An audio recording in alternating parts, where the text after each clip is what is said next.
Liberal MP Paul Chiang suggests that someone could hand over your party's candidate Ch1na to China in exchange for a bounty from the communist regime.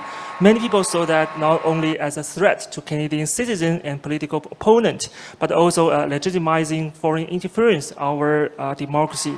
What's your response to his remarks? And after his apology, do you still believe he should be disqualified from running for office? Thank you.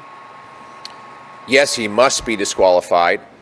I find it incredible that Mark Carney would allow someone to run for his party that called for a Canadian citizen to be handed over to a foreign government on a bounty, a foreign government that would almost certainly execute that Canadian citizen.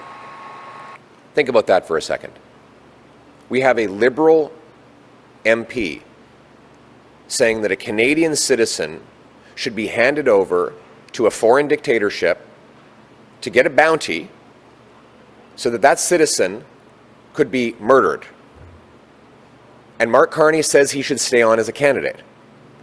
What does that say about whether Mark Carney would protect Canadians? Mark Carney is deeply conflicted. Just in November, he went to Beijing and secured a $250 million loan for his company from a state-owned Chinese bank. He's deeply compromised, and he will never stand up for Canada against any foreign regime.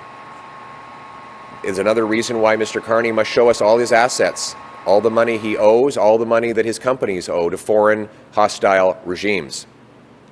And this story might not be entirely the story of the bounty and a Liberal MP calling for a Canadian to be handed over for execution to a foreign government might not be something that the everyday Canadian can relate to because it's so outrageous.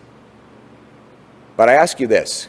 If Mark Carney would allow his Liberal MP to make a comment like this, when would he ever protect Canada or Canadians against foreign hostility? He has never put Canada first, and that's why we cannot have a fourth Liberal term.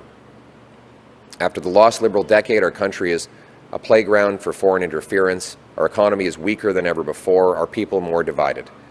We need a change.